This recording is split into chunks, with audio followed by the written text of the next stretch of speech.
avec satisfaction, parce que, il faut le dire, c'est une décision tout simplement juste, puisque l'arnaque a consisté pour le président alors en exercice à imputer sur le budget de l'Élysée ou de l'UMP des meetings et des démonstrations qui étaient évidemment qui appartenaient à sa campagne électorale.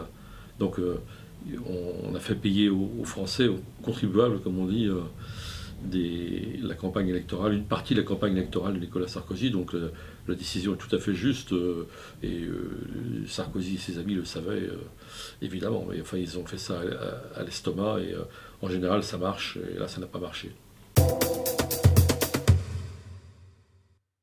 Oui, parce que derrière ça, d'ailleurs, bon, il y a un certain nombre d'éditorialistes et de commentateurs qui se sont empressés de dire si Nicolas Sarkozy est hors la loi, c'est que la loi est mauvaise, donc il faut changer la loi. Donc il faut déplafonner les frais de campagne. Ça veut dire qu'on est dans une démarche inflationniste qui va bien avec l'époque, c'est-à-dire que les meetings géants, les sondages à qui mieux mieux, les agences de communication, les coachs, tout ce qu'on veut. Et évidemment, tout ça, derrière ça, il y a une tendance à l'américanisation des campagnes électorales. Et aux États-Unis en particulier, depuis 2010, eh bien, les entreprises peuvent financer les candidats. Et on voit bien, et c'est trop évident, le côté pernicieux de ce genre de procédé, puisque l'argent va finalement déterminer quels seront les candidats qui pourront concourir, disons, dans le grand bain. Hein.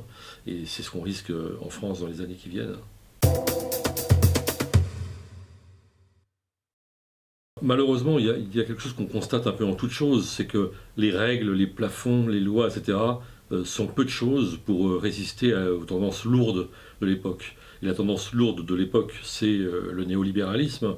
Et le néolibéralisme, en cette matière, c'est de se débarrasser de toute réglementation et de permettre aux milliardaires de financer leurs candidats, etc. etc.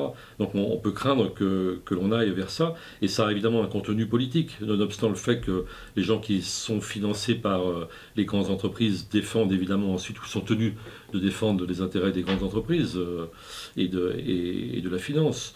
Donc on va vers quelque chose à quoi on assiste déjà un petit peu, d'ailleurs, avec le Parti socialiste, c'est-à-dire à une absence de différenciation politique dans le domaine de l'économie et du social entre les grandes écuries présidentielles, le PS et l'UMP pour ne pas les nommer, et donc qui vont se différencier uniquement sur le terrain de la communication.